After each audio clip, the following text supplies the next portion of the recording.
नमस्कार दोस्तों, स्वागत है आपका हमारे खास शो कहानी सुनो में, जहां हर कहानी कुछ खास, कुछ दिलचस्प और कुछ सिखाने वाली होती है।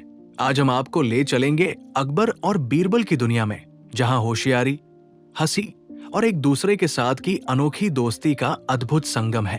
अकबर और बीरबल के किस्से न सिर्फ मनोरंजन से भरे होते हैं, बल्कि इनमें छिपी होती है जीवन की अहम सीख। तो चलिए शुरुआत करते हैं आज की पहली कहानी से, जो आपको ना सिर्फ हंसाएगी बल्कि कुछ सोचने पर भी मजबूर कर देगी।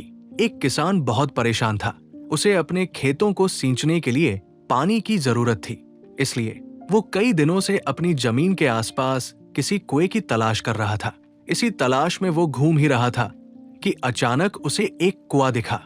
ये कुआं उसके खेतों से बहुत नजदीक था, इसलिए किसान बहुत खुश हुआ। उसने सोचा कि अब उसकी परेशानी खत्म हो गई। ये सोचकर वो खुशी खुशी घर चला गया। अगले दिन वो पानी लेने कुएं पर पहुंचा। जैसे ही उसने कुएं के नजदीक रखी बाल्टी कुएं में डाली, वहां एक आदमी आ धमका। वो किसान से बोला, ये कुआं मेरा है, तुम इससे पानी नहीं ले सकते। अगर तुम इस कुएं से पानी लेना चाहते हो तो तुम्हें इस कुएं को खरीदना होगा। ये बात सुनकर किसान कुछ देर रुका और फिर मन ही मन सोचने लगा कि अगर मैं इस कुएं को खरीद लूं तो मुझे कभी पानी की कमी नहीं होगी और नहीं मुझे पानी के लिए इधर उधर भटकना पड़ेगा। फिर क्या था, दोनों के बीच एक रकम तय हुई। किसान के पास उतने पैसे तो थे नहीं, लेकिन वो ये मौका छोड़ना नहीं चाहता था।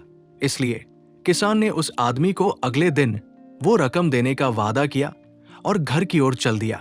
किसान के लिए कुआं खरीदने का ये अच्छा मौका था, इसलिए वो इस काम में जरा भी देर नहीं करना चाहता था। घर पहुंचते ही उसने अपने करीबियों और दोस्तों से इस बारे में बात की और कुएं के लिए तय हुई रकम का इंतजाम करने में जुट गया। थोड़ी भागदौड़ और कोशिश के बाद आखिरकार उसने वो रकम जमा कर ली। अब वो पूरी तरह से निश्चिंत हो चुका था कि उसे कुआं खरीदने से कोई नहीं रोक सकता। जमा हुए पैसों को लेकर वो फिर घर चल दिया।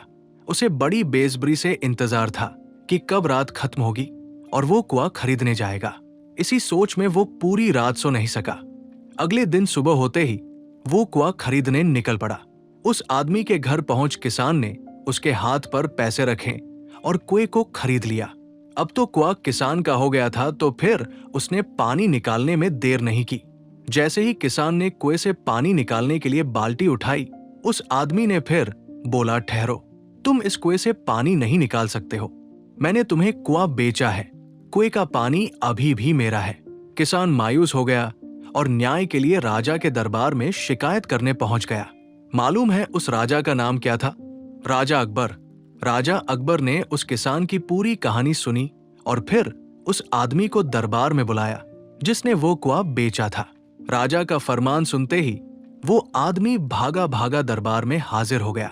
राजा ने उससे पूछा, जब तुमने इस किसान को अपना कुआं बेच दिया तो फिर इसे पानी क्यों नहीं लेने दे रहे हो? आदमी बोला, महाराज, मैंने इसे केवल कुआं बेचा था, पानी नहीं। ये बात सुनकर राजा भी सोच में पड़ गए। उन्होंने कहा कि बात तो ये पते की कह रहा है, कुआं बेचा है, पानी तो नहीं।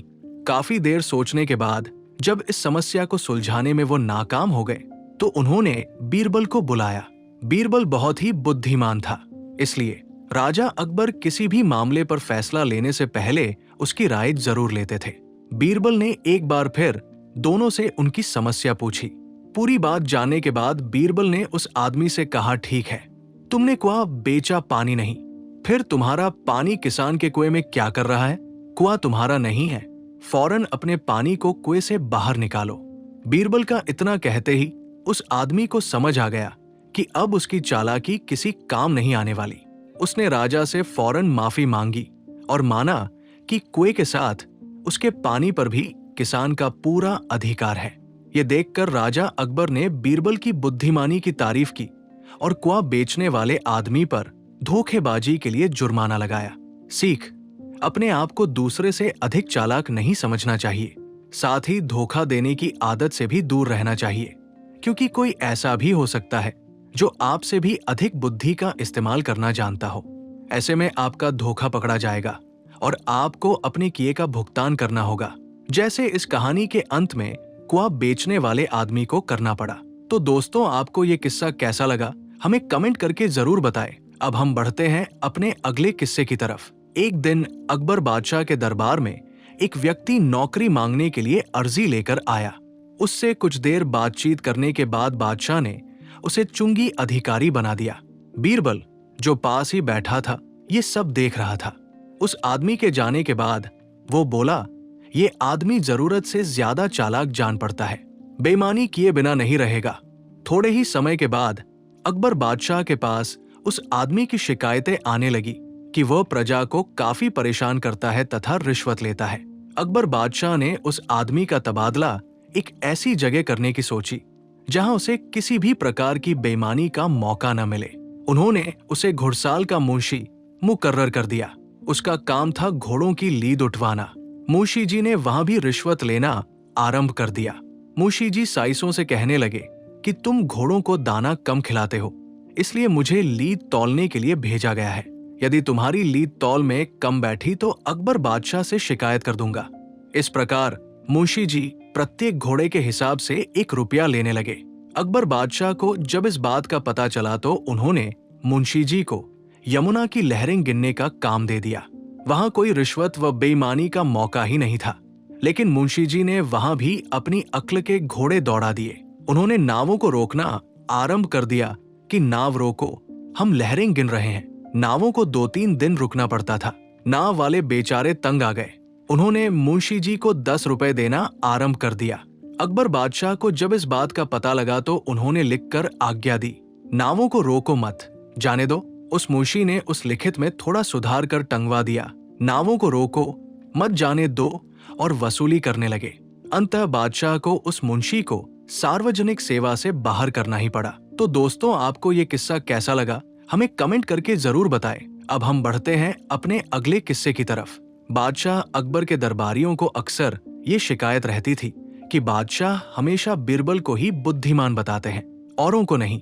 एक दिन बादशाह ने अपने सभी दरबारियों को दरबार में बुलाया और 2 हाथ लंबी 2 हाथ चौड़ी चादर देते हुए कहा, इस चादर से तुम लोग मुझे सर से लेकर पैर तक ढक दो तो मैं तुम्हें बुद्धिमान मान लूंगा। सभी दरबारियों ने कोशिश की, किंतु उस चादर से बादशाह को पूरा न ढक सके। सिर छिपाते तो पैर निकल आते, पैर छिपाते तो सिर चादर से बाहर आ जाता। आड़ा तिरछा लंबा चौड़ा हर तरह से सभी ने कोशिश की, किंतु सफल न हो सके। अब बादशाह ने बीरबल को बुलाया और वही चादर देते हुए उन्हें ढकने को कहा। जब बादशाह लेटे तो बीरबल ने बादशाह के फैले हुए पैरों को सिकोड़ लेने को कहा। बादशाह ने पैर सिकोड़े और बीरबल ने सिर से पांव तक चादर से ढक दिया। अन्य दरबारी आश्चर्य से बीरबल की ओर देख रहे थे। तब बीरबल ने कहा, जितनी लंबी चादर उतने ही पैर पसारो। तो दोस्तों, आपको ये किस्सा कैसा लगा हमें कमेंट करके जरूर बताएं। अब हम बढ़ते हैं अपने अगले किस्से की तरफ। बादशाह अकबर और बीरबल बातें कर रहे थे। बात मियां बीवी के रिश्ते पर चल निकली तो बीरबल ने कहा, अधिकतर मर्द जोरू के गुलाम होते हैं और अपनी बीवी से डरते हैं। मैं नहीं मानता। बादशाह ने कहा, हुजूर, मैं सिद्ध कर सकता हूँ। बीरबल ने कहा, सिद्ध करो। ठीक है, आप आज से आदेश जारी करें कि किसी के भी अपने बीवी से डरने की बात साबित हो जाती है तो उसे एक मुर्गा दरबार में बीरबल के पास में जमा करना होगा। बादशाह ने आदेश जारी कर दिया। कुछ ही दिनों में बीरबल के पास ढेरों मुर्गे जमा हो गए। तब उसने बादशाह से कहा, हुजूर, अब तो इतने मुर्गे जमा हो गए हैं कि आप मुर्गी खाना खोल सकते हैं। आप अपना आदेश वापस ले ले। बादशाह को न जाने क्या मजाक सूझा कि उन्होंने अपना आदेश वापस लेने से इनकार कर दिया। खींचकर बीरबल लौट गया। अगले दिन बीरबल दरबार में आया तो बादशाह अकबर से बोला, हुजूर, विश्वसनीय सूत्रों से पता चला है कि पड़ोसी राजा की पुत्री बेहद खूबसूरत है। आप कहें तो आपके विवाह का प्रस्ताव भेजूं? ये क्या कह रहे हो तुम? कुछ तो सोचो। जनाना खाने में पहले ही 2 है। अगर उन्होंने सुन लिया तो मेरी खैर नहीं। बादशाह ने कहा, हुजूर, 2 मुर्गे आप भी दे दें। बीरबल ने कहा। बीरबल की बात सुनकर बादशाह झेम गए। उन्होंने तुरंत अपना आदेश वापस ले लिया। तो दोस्तों, आज की हमारी कहानी यही खत्म होती है। उम्मीद है कि आपने अकबर और बीरबल के इन चतुराई से भरे किस्सों का आनंद लिया होगा। ये किस्से सिर्फ मनोरंजन ही नहीं बल्कि हमें जीवन की महत्वपूर्ण सीख भी देते हैं, जैसे हर समस्या का हल हिम्मत और बुद्धिमानी से निकाला जा सकता है। अगर आपको हमारी आज की ये कहानियां पसंद आई हो तो इस वीडियो को लाइक करें, शेयर करें और अगर आपने अभी तक हमारे चैनल को सब्सक्राइब नहीं किया तो जरूर कर लें, ताकि आप आगे भी हमारी और भी दिलचस्प कहानियां सुन सकें। आगे भी हम आपके लिए और भी मजेदार और सीखने योग्य कहानियां लाते रहेंगे। तो फिर मिलते हैं कहानी सुनो के अगले एपिसोड में। तब तक के लिए नमस्कार।